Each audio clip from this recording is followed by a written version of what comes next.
Queridos irmãos, a paz do Senhor, estamos aqui iniciando mais um momento, a EBD da nossa Igreja Evangélica, Assembleia de Deus, Ministério de Taubaté, congregação situada aqui na Rua Padre Bento Cortês de Toledo, número 320, aqui no bairro da Vila São José. Que nesta manhã, ao iniciarmos esta aula, a paz de Deus que excede todo o entendimento seja sobre os nossos corações, e nós venhamos a desfrutar desse amor, dessa bondade, desta paz, dessa misericórdia de Deus que tem nos alcançado a cada dia. Agradecendo a Deus pela oportunidade que você nos dá de estarmos mais uma vez falando um pouco da palavra do Senhor, pedindo que essa palavra ela venha de uma maneira, de uma forma que Deus sempre sabe como agir em nossos corações, fortalecer a nossa fé, edificar a nossa vida e sermos a cada dia crentes maduros, crentes espirituais, crentes que realmente têm a chama do Espírito Santo de Deus ardendo em nossos corações e que nós possamos a cada dia sermos usados por Deus para fazermos a diferença, para fazermos e agirmos de modo diferente no tempo chamado hoje. Amém? Que Deus continue abençoando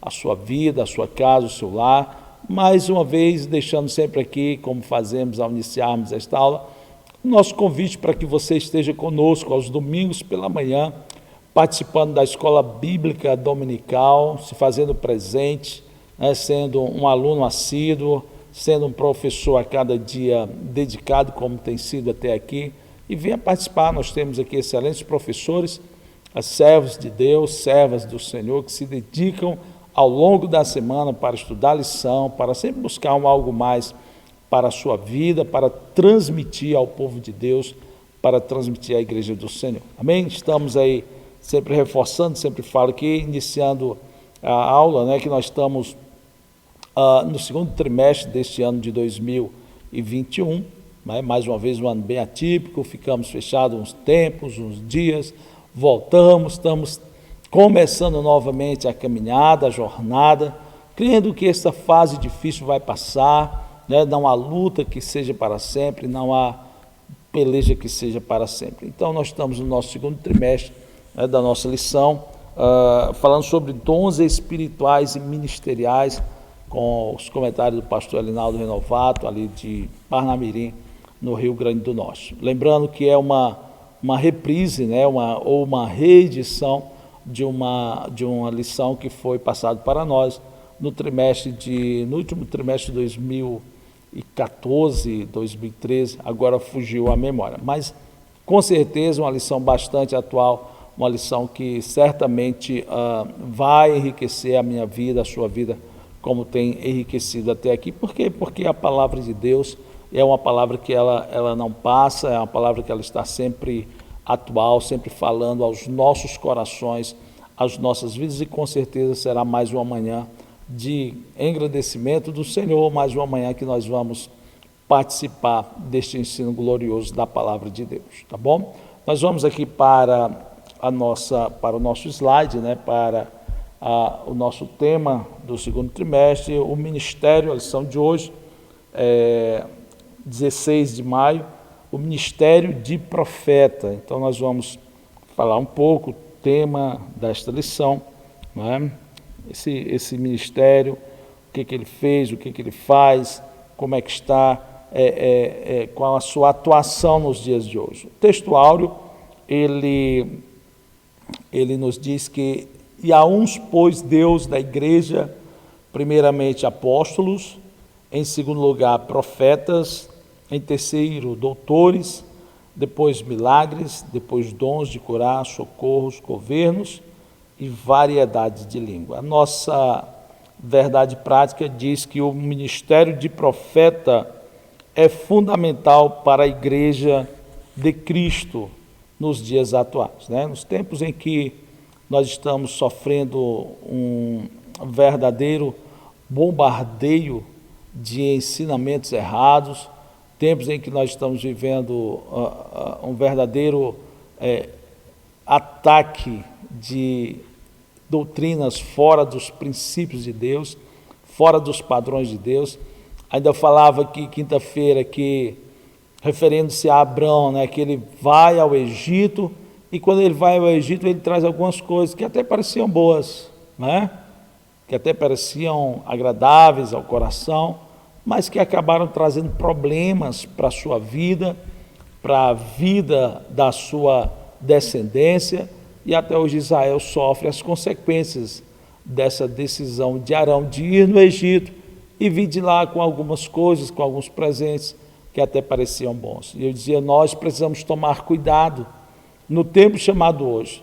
A igreja do Senhor Jesus, ela não precisa de modismos. A igreja do Senhor Jesus, ela não precisa ir lá no mundo, no Egito, ver alguma coisa interessante e trazer para dentro da casa do Senhor. Não, nós não necessitamos, né?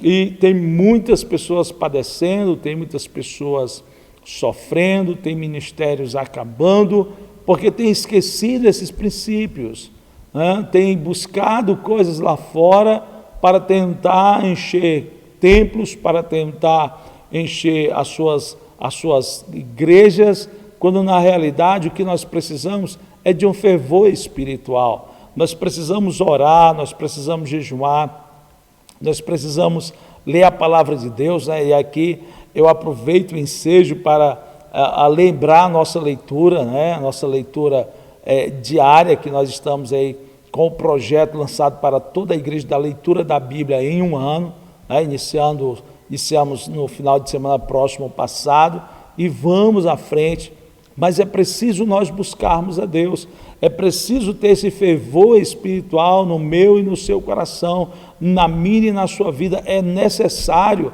que nós possamos nos colocar buscando a cada dia o Senhor, né, para não sermos engodados, para que não sejamos levados, para que não sejamos traídos por qualquer ensinamento, por qualquer movimento.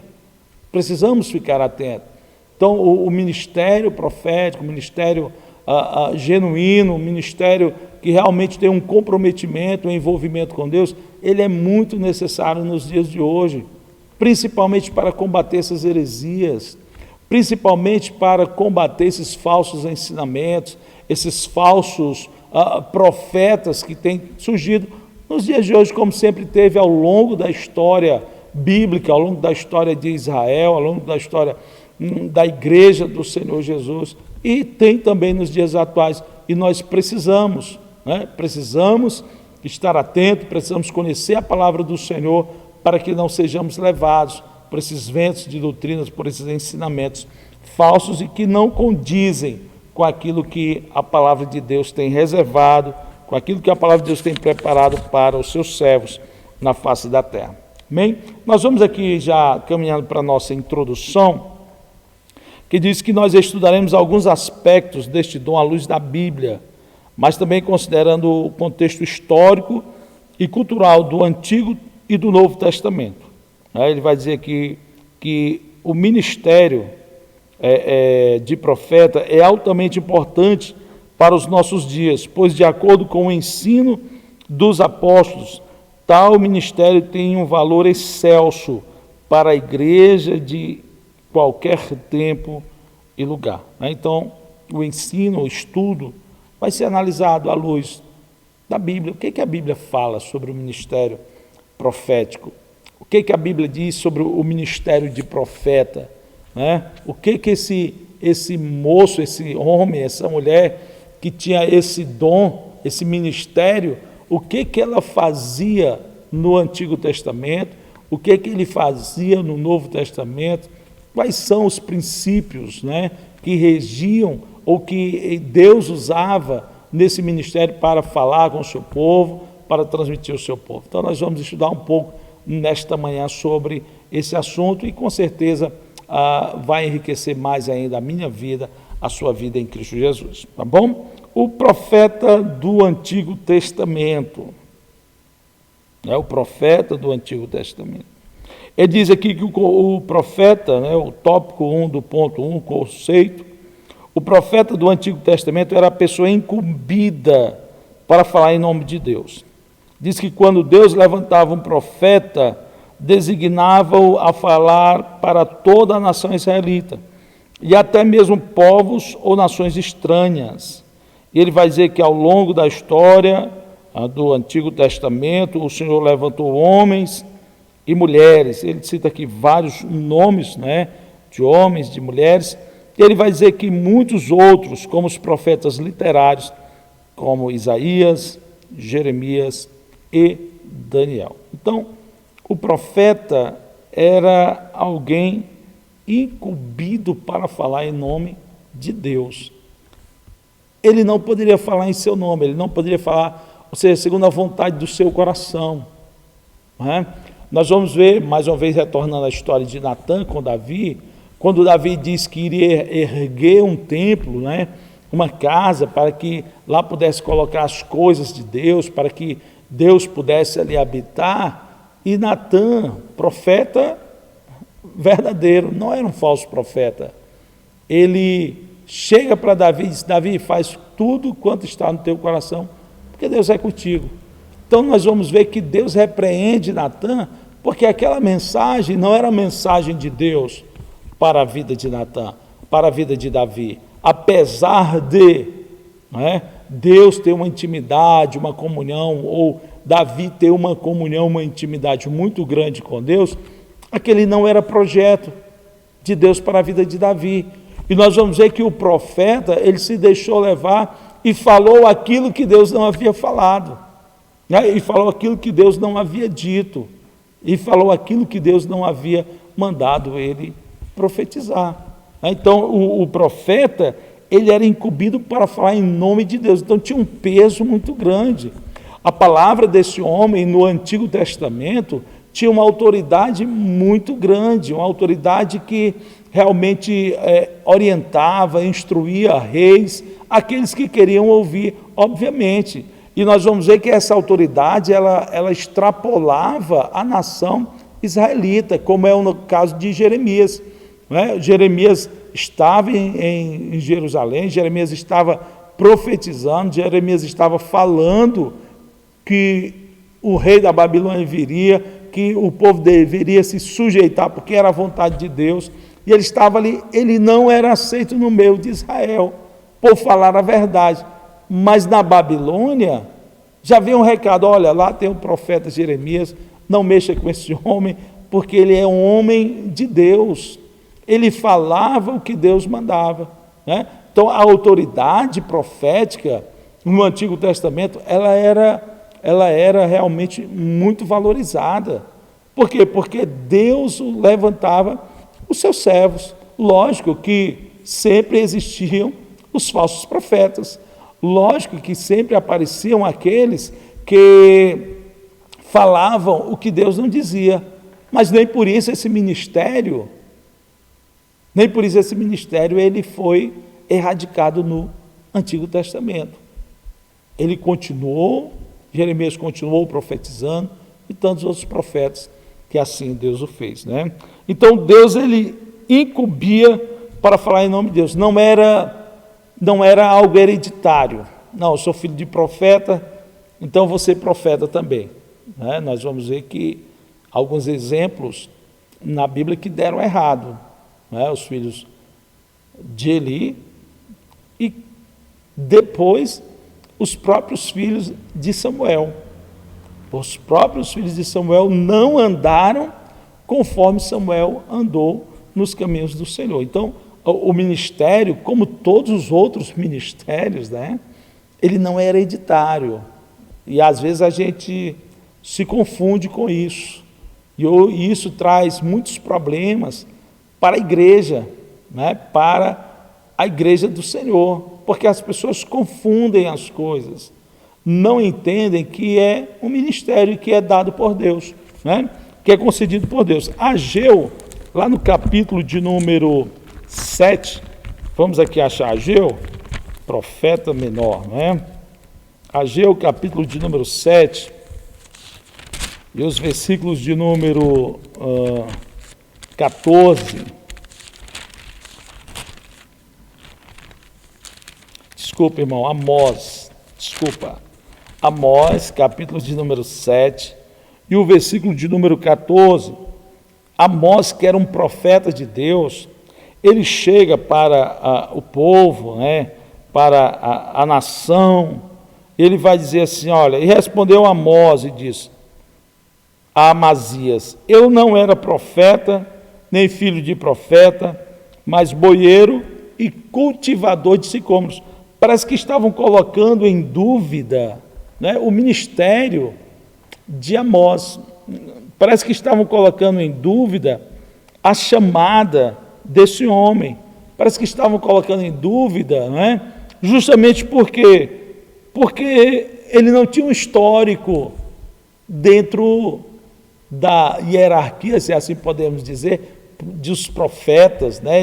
E aí ele vai dizer, realmente, eu não era profeta nem filho de profeta, eu não participava, não tinha ninguém na minha casa, na minha família, que tinha esse ministério, eu era boieiro e cultivador de sicômoros, a minha função era totalmente diferente disso, eu era um homem do campo, né? Eu era um homem do campo. Nós vamos ver que quando Deus ele tira Elias lá da caverna e diz, olha, vai lá, tem algumas coisas ainda para tu fazer, né? Sempre tem algo para você fazer na obra do Senhor, irmão. Sempre tem algo. Mas, enfim, ele tira Elias lá da caverna e fala para Elias, vai ungir o novo rei de Israel, o rei da Síria, e unge Eliseu, profeta, no teu lugar. O tal do Eliseu, ele estava trabalhando. O tal do Eliseu, ele estava lavrando, ele estava arando a terra. Ele estava arando, mas Deus chamou, Deus comissionou, Deus capacitou, Deus deu um ministério na vida desse homem. E aqui Amós, ele está falando a mesma coisa. Gente, vocês podem duvidar realmente, porque eu não era profeta e nem filho de profeta. Eu era boieiro e plantador de sicômoro. Mas ele vai dizer, mas o Senhor me tirou de após o gado, e o Senhor me disse, vai e profetiza ao meu povo Israel. Foi Deus quem fez, foi Deus quem chamou, foi Deus quem capacitou, foi Deus quem deu o talento, né? E disse, profetiza, abre a boca, né? Eu tenho um ministério em tua mão. Então esse ministério profético, de profeta, né? A pessoa era incumbida de falar em nome de Deus, ela não podia falar em seu nome, né? Não, ela tinha que falar em nome de Deus, em nome do Senhor. Ele era, como diz aqui o comentarista, como um porta-voz, um embaixador. E alguém vai dizer, e eu achei interessante, que o ministério profético, ele é mais ou menos Deus falando para a pessoa, e a pessoa falando para a igreja, né? Ministério sacerdotal, de intercessão, é a igreja falando para o sacerdote falando com Deus. O de profeta não, ele era um emissário de Deus para falar ao seu povo, ao povo de Deus, para falar a mensagem de Deus, para trazer a palavra de Deus, ainda que fosse uma palavra branda, ainda que fosse uma palavra de reconciliação, ainda que fosse uma palavra de condenação, ele teria que falar e não poderia se calar, né? Nós vamos ver que Deus ele designava esse profeta para falar para toda a nação de Israel, né? Para falar para toda a nação de Israel, e até mesmo povos estranhos, como é o caso de Jonas. Jonas estava lá de boa, tranquilo, né? Vivendo a vida dele. Aí Deus disse, Jonas, vai a Nínive e prega contra aquele povo lá, anuncia a minha mensagem contra aquele povo. Jonas era israelita, e os irmãos conhecem muito bem a história, que Jonas ele procura se sair, ele tenta de todas as formas e de todas as maneiras não cumprir esse ministério, porque ele sabia, né? E aí a gente, me permita abrir aqui um parênteses, a gente tem que ter muito cuidado, porque às vezes a gente ouve algumas mensagens de que Deus no Antigo Testamento era um Deus que carrasco. Não, Deus sempre foi amor. Deus, o Deus que nós servimos, sempre foi um Deus de perdão. Acabe, ele faz tudo que não presta, ele é um dos piores reis de Israel, mas ele adoece e ele se arrepende, né? E ele busca ao Senhor e Deus cura Acabe. E Deus cura Acabe. E quando Jonas ouve aquela notícia, olha, Jonas, vai a Nínive e prega contra aquele povo, né? Se eles não se arrependerem, eu vou destruir aquela nação. Jonas sabia que Deus ia perdoar. Jonas sabia que se aquele povo se arrependesse, ele iria perdoar. Então Jonas é enviado para uma outra nação, para proclamar a palavra de Deus para um povo que não era seu, para um povo que não era o povo de Israel, para o povo que não fazia parte da sua genealogia, não é? Que não fazia parte da sua família, e agora ele é enviado. Então o profeta, o ministério profético no Antigo Testamento, ele tinha essa missão de ser um porta-voz de Deus, e a mensagem tinha que ser entregue, ainda que fosse uma mensagem dura, né? Ainda que não fosse uma mensagem de riqueza, uma mensagem de chave de carro, ainda que não fosse uma mensagem que agradasse os corações. A mensagem tinha que ser proclamada, não é? Ele vai dizendo que o Senhor levantou homens e mulheres, ele vem falando aqui o caso de Samuel, o caso de Elias, Eliseu, né? A profetisa Uda, né? E muitos outros profetas, como os profetas literários Isaías, Jeremias e Daniel, né? Tá certo? Nós vamos aqui para o tópico 2, da nossa lição, que fala sobre o ofício de profeta, né? O que esse moço fazia, o que ele desempenhava. Então ele vem dizendo aqui, através da inspiração divina, né? Não era do seu coração, o profeta recebia uma revelação que desvendava o oculto, anunciava juízo, emitia conselhos e advertências divinas. Ele vai dizer lá no final aqui desse tópico, né? Contudo, após a divisão do reino de Israel, o profeta passou a ser perseguido, pois sua profecia confrontava diretamente a prepotência da nobreza, a dissimulação dos sacerdotes e a injustiça social.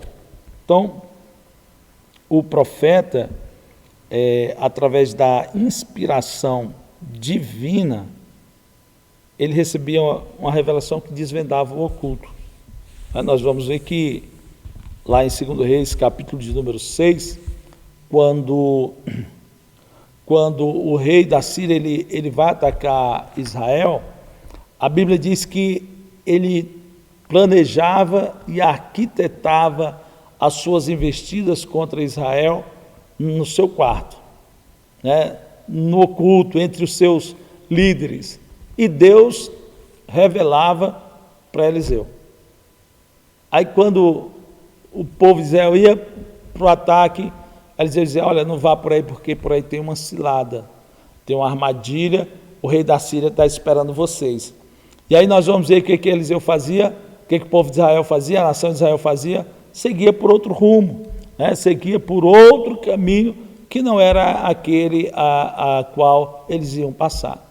E o rei da Síria começou a ficar tão cabeça quente com essa situação, que ele chegou a dizer, olha, tem alguém, né, tem algum espião, tem alguém que está nos entregando para o rei de Israel. Alguém disse, não, rei, é porque, olha, lá eles têm um tal de Eliseu, ele é profeta, e aquilo que tu pensa na tua cama, no teu quarto, no secreto do teu coração, Deus revela para ele. Então, o profeta, ele tinha essa missão, ele revelava aquilo que ninguém sabia, ele falava e trazia aquilo que ninguém sabia, né? Ele anunciava juízos, né?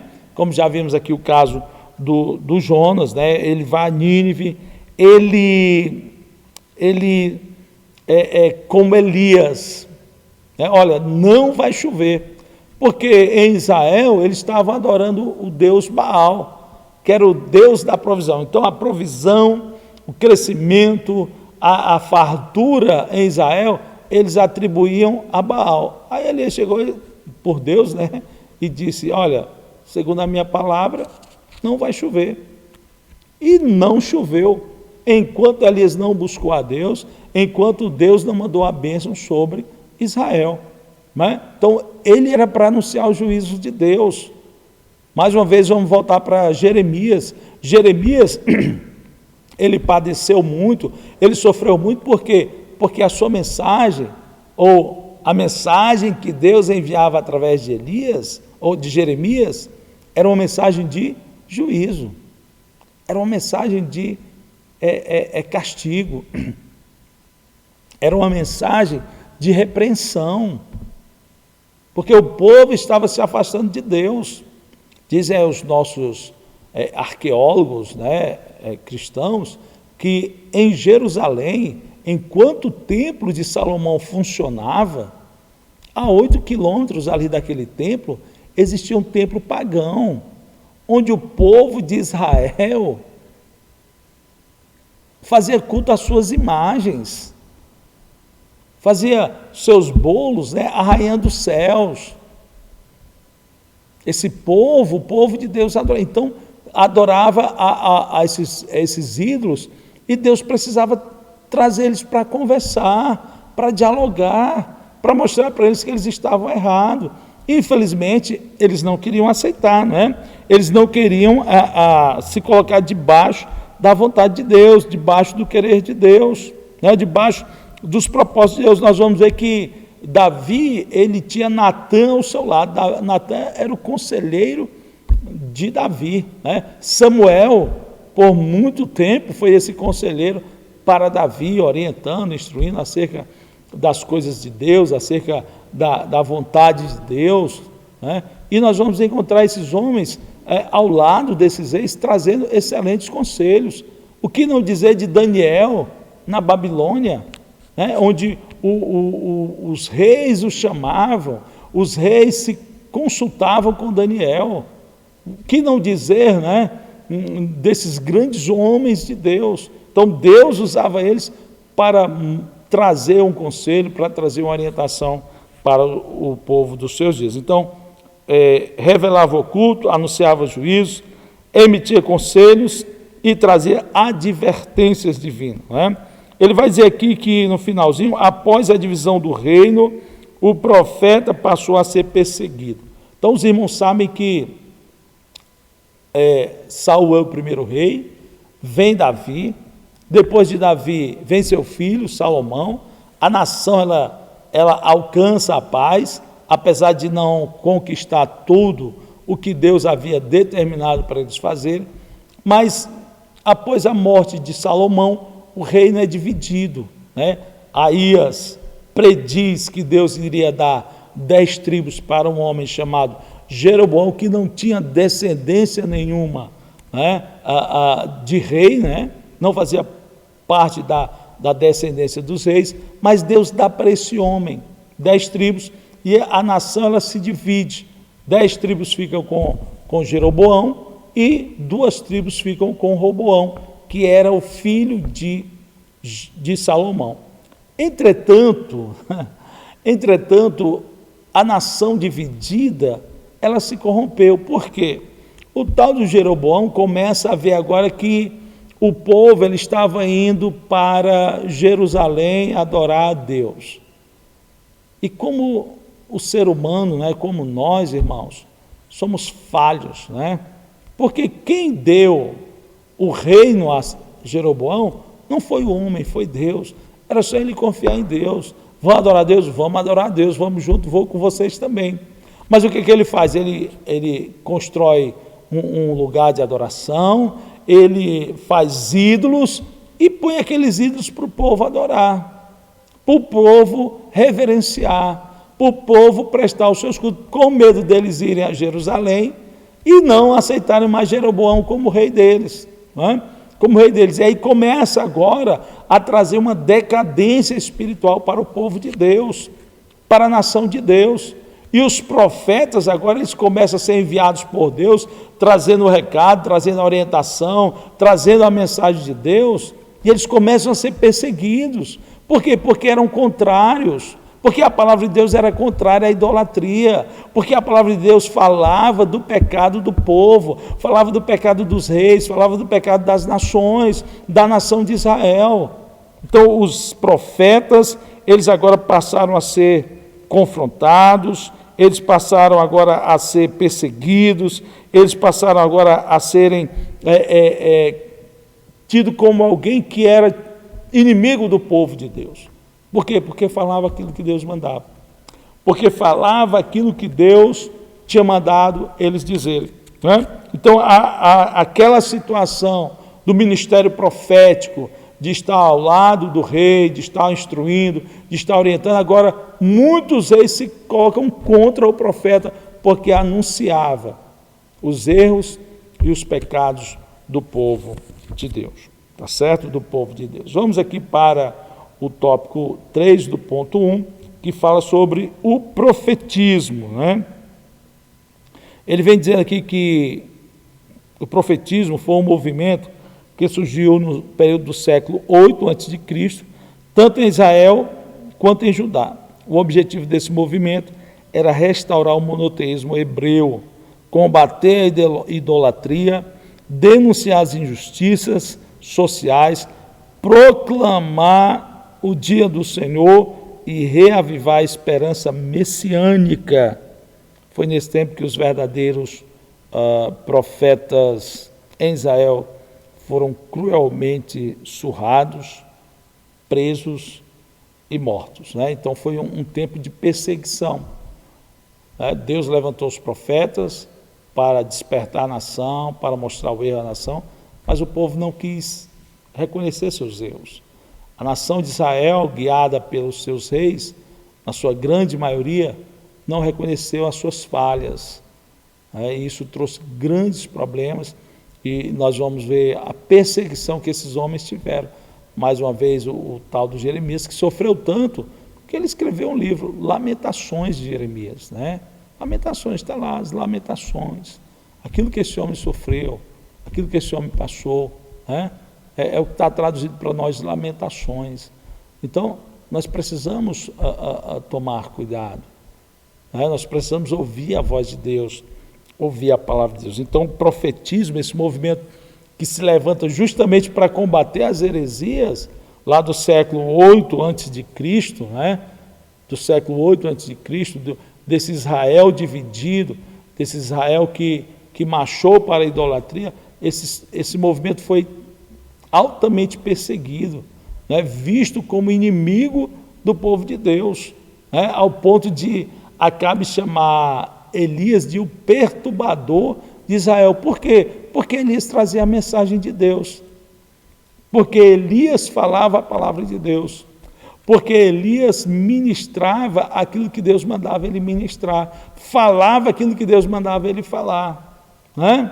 Mandava ele falar. Então esse movimento ele foi muito perseguido, homens de Deus jogados no calabouço, homens de Deus sendo massacrados, torturados. Diz a história, não a história bíblica, mas a história secular, que Isaías foi cerrado ao meio, né? Cerrado ao meio. E por quê? Porque falava a palavra de Deus, porque combatia o pecado, porque combatia as falhas no meio da nação de Israel. Então nós precisamos, no tempo chamado hoje, né, buscarmos mais a vontade de Deus, buscarmos mais o discernimento de Deus, buscarmos mais o propósito de Deus e aquilo que Deus tem reservado, aquilo que Deus tem preparado para nós, tá bom? Vamos correr um pouquinho aqui, vamos para o tópico 2, o ponto 2 da nossa lição, que fala sobre o profeta no Novo Testamento. A importância, diz o tópico 1, do termo profeta no Novo Testamento, né? Como já vimos em Efésios, são mencionados 5 ministérios que exerciam papéis fundamentais na liderança da igreja antiga: apóstolo, profeta, evangelista e doutor. O profeta é identificado 3 vezes na Epístola aos Efésios como alguém que acompanhava os apóstolos. Então, esse ministério, né, de profeta no Novo Testamento, esse ministério de profeta no Novo Testamento, ele geralmente ele acompanhava os apóstolos, falando a palavra de Deus, ministrando a palavra de Deus, falando das maravilhas do Senhor, tá bom? Vamos aqui para o tópico 2, do ponto 2, que fala o ofício, né? Nós falamos sobre o ofício do profeta no Antigo Testamento, e agora vamos falar sobre o ofício do profeta no Novo Testamento. Não consistia em predizer o futuro, adivinhar o presente ou ficar fora de si. Era dotado por Deus, né? Ele vai dizer aqui que, de acordo com o comentário bíblico, o profeta neotestamentário era dotado por Deus para receber e mediar diretamente a palavra do Altíssimo. Seu ofício consistia em proclamar e interpretar a palavra de Deus por vocação divina, com vistas à admoestação, exortação, consolação e edificação da igreja. Era dever do profeta, né, desmascarar o pecado, proclamar a justiça, advertir do juízo vindouro e combater o mundanismo e frieza espiritual entre o povo de Deus. Ele conclui dizendo que ele fatalmente, né, será rejeitado e perseguido por muitos. Por quê? Porque ele fala da justiça e da apostasia e confusão espiritual, inclusive na igreja, né? Ele fala. Então essa era a missão do profeta no Novo Testamento, né? Era o ofício profético, né? Ele não consistia em predizer o futuro, em adivinhar, né? em ficar fora de si, em fazer aquilo que o profeta ele fazia no Antigo Testamento. A sua função, a sua ação era diferente. Lembra lá, no Antigo Testamento, o profeta ele desvendava o oculto, ele anunciava juízos, ele emitia conselhos e advertências divinas. No Novo Testamento, a sua função era receber e mediar diretamente a palavra de Deus, o ensino da palavra de Deus. Lógico que dentro desse ensino, né, ele vinha combatendo, né, admoestando, exortando, trazendo ânimo e consolação à igreja daqueles dias. Porque a igreja estava passando uma perseguição muito grande. A igreja ela sofria com os ataques do império, né? Pessoas sendo levadas ao Coliseu, heresias entrando dentro da igreja. Nós vamos ver que João ele escreve as suas epístolas para combater heresias. Paulo ele escreve as suas epístolas para combater heresias. Os livros, os evangelhos são escritos para combater heresias. Então esses profetas do Novo Testamento, eles vinham justamente para trazer esse ensinamento, esse alento ao povo, né? Essa palavra de ânimo ao povo, diante de tanta luta, diante de tanta perseguição. Se hoje nós estamos aflitos, né? Angustiados pelo que estamos passando, aí por essa pandemia que estamos atravessando, você imagina naqueles dias em que as pessoas não tinham o direito de adorar a Deus, de cultuar a Deus, e se soubesse que você era cristão, você era preso, você era levado para o Coliseu, famílias inteiras sendo jogadas para os leões, para as feras daqueles dias. Então essas epístolas são escritas para trazer ânimo a esse povo, né? Para trazer uma palavra de despertamento, para eles não recuarem, para eles não retrocederem, mas irem à frente, trazendo consolação, edificação, né? Edificação para a igreja de Deus, para o povo de Deus. Então há essa diferença, né? Era dever do profeta, né, desmascarar o pecado, proclamar a justiça, advertir do juízo vindouro e combater o mundanismo e frieza espiritual entre o povo de Deus. Não era e nunca foi função do profeta, está amaciando o ego de ninguém. Não, nunca foi e nunca será.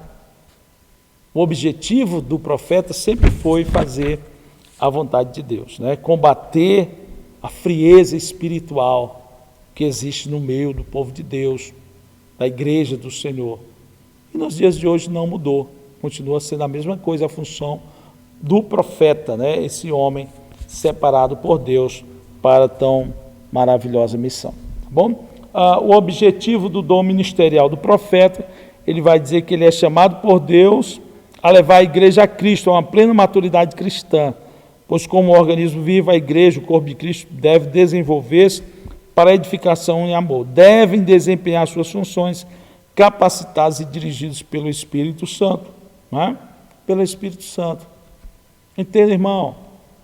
Qualquer ministério na igreja, e profeta não está fora disso, ele deve ser dirigido pelo Espírito Santo. E parece que, aí vai a crítica a mim como pastor, está faltando isso na nossa igreja. A gente ora, a gente lê a Bíblia, a gente lê muitos livros, nos tornamos intelectuais. Hoje, graças a Deus, dentro dos nossos tempos, das nossas igrejas, tem médico, tem advogado, tem gente de um poder aquisitivo muito bom, mas está faltando o principal, que é a ação do Espírito Santo de Deus. Nós estamos nos tornando igrejas frias, nós estamos nos tornando igrejas sem o mover de Deus. Nós queremos chegar, sentar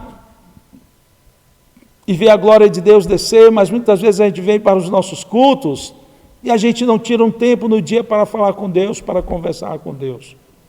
Aí queremos que tudo aconteça na igreja, no povo de Deus, sabe? A gente vai cantar os nossos hinos, parece que não tem mais alegria de cantar, parece que não há mais prazer em cantar, parece que não há mais prazer em louvar a Deus.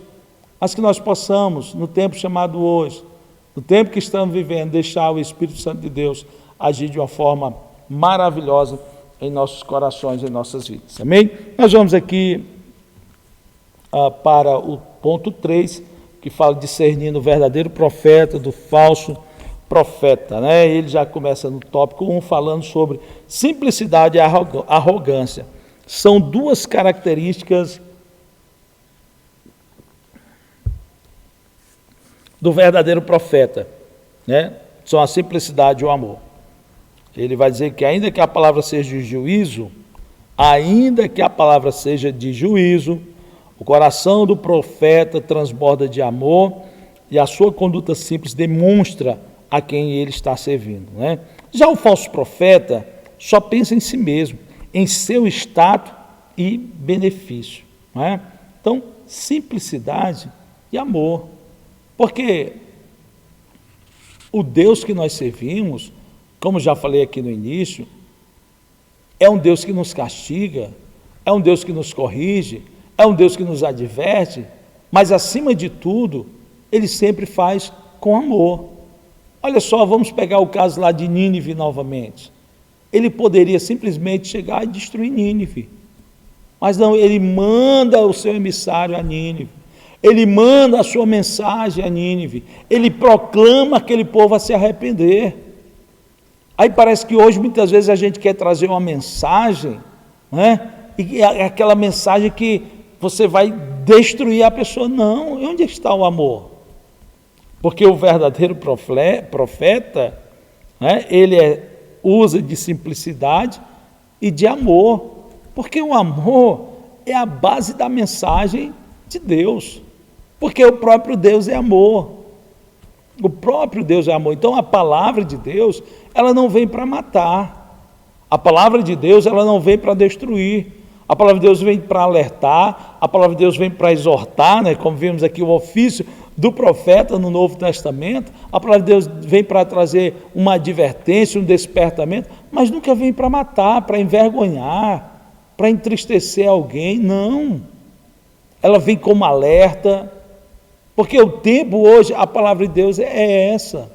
Não é essa. Então o profeta, ele sempre vai ter essas duas características em seu coração, em sua vida, né? Simplicidade e amor. E aí ele continua dizendo, já o falso profeta só pensa em si mesmo, em seu status e benefício, trazer benefícios para si. É preocupante, irmãos, é preocupante, igreja, é preocupante você que está nos assistindo. Nós vemos hoje as situações que se encontram as nossas igrejas no Brasil, porque a gente faz alguma coisa, mas a gente sempre quer um benefício, sempre quer um holofote, a gente sempre quer aparecer, a gente sempre quer o nosso nome em destaque, quando na realidade a doutrina de João Batista ela tem que prevalecer a cada dia, importa que ele cresça e que eu diminua. E aí nós vamos olhar na Bíblia, né, o tal do Balaão, o que ele queria? Ele queria aparecer, ele queria enriquecer. Profeta de Deus, homem de Deus, Deus fala com ele, mas quando ele vê aquele dinheiro, ele não resiste. Opa, eu vou me dar bem aqui, eu vou ganhar esse dinheiro. E quantas pessoas não estão assim hoje, querendo fazer do Evangelho, né, querendo fazer do Evangelho algo comercial. E o Evangelho não é comércio, o Evangelho não é espetáculo, o Evangelho é poder de Deus. O Evangelho é a palavra de Deus, o Evangelho é Deus transformando vidas, é Deus salvando vidas, é Deus libertando vidas. Né? Só pensam em si. Né? Lá em 1 Reis 13, o Deus chega para o profeta e diz, olha, profeta novo, vai lá, prediz contra o altar, volta, mas tu não vai beber água na casa de ninguém, tu não vai parar na casa de ninguém, tu não vai falar com ninguém e nem voltar pelo mesmo caminho. Assim o moço foi lá, anunciou aquilo que Deus mandou, não aumentou, não diminuiu, voltou por outro lugar, mas aí tinha um profeta velho lá, né? Tinha um profeta velho que queria aparecer, que queria, opa, peraí, eu também sou profeta, ou melhor, ele era, né? E continuava se achando, não entendeu que o tempo já tinha passado. O que é que ele faz? Ele vai lá, conversa com o profeta novo, convence o moço, mente para ele, olha, por acaso também eu não sou profeta de Deus, né? E aí o moço cai na lábia dele, volta para a casa daquele homem, e quando ele está lá, Deus o repreende o profeta novo, porque foi desobediente à palavra de Deus. Por quê? Porque caiu na cilada do holofote, daquele profeta velho que queria aparecer. E quantas pessoas não estão assim nos dias de hoje, irmão?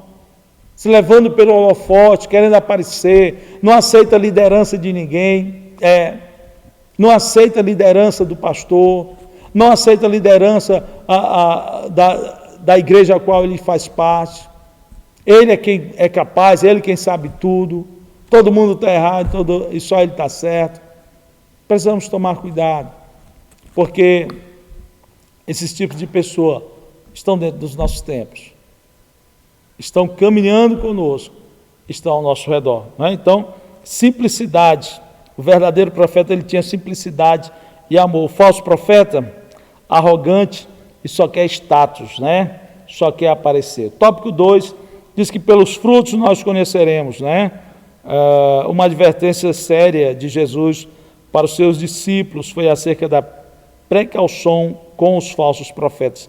Pelos seus frutos, lembre-se de que não devemos diferenciar o verdadeiro profeta do falso profeta pela performance ou pelo espetáculo, mas pelos frutos que eles produzem. Né? Show de pirotecnia. É impressionante, muitas vezes é isso que nós estamos vendo dentro das nossas igrejas. Um show de pirotecnia para falar do amor de Deus, das maravilhas de Deus, do poder de Deus. E precisamos tomar cuidado, porque a palavra de Deus não é isso, a palavra de Deus é poder de Deus, é unção de Deus. Né? Então não é pela performance, não é pelo espetáculo que a pessoa produz, é pelos seus frutos. É pelos frutos que nós vamos conhecer. É pelos frutos que nós vamos saber quem é quem. É pelas atitudes. Porque às vezes chega nos púlpitos e faz um espetáculo maravilhoso, né? Como tinha aí, infelizmente, existiu, né? E eu não tenho como fugir a isso, mas dá uma olhadinha lá, coloca profeta do Orkut, fazia aquele espetáculo, e enganou a muita gente, irmão, enganou a muitas pessoas. E nos dias de hoje, não é diferente. Então, não é pela performance, não é pelo espetáculo, é pelo fruto que nós vamos conhecer, tá bom? O tópico 3 diz ainda sobre o falso profeta. Apesar de o falso profeta ser arrogante e iníquo, ele fala com grande eloquência. Mas isso basta para que ele seja tido como verdadeiro. Na autoridade do Espírito Santo, cautele-se dos falsos profetas. Seja prudente, né? Ele fala bonito, né? Ele fala bonito, ele chama a atenção, né? O linguajar, a maneira, a postura, a vestimenta, né? A vestimenta. Mas vamos para os mais, né? O mais de Naamã.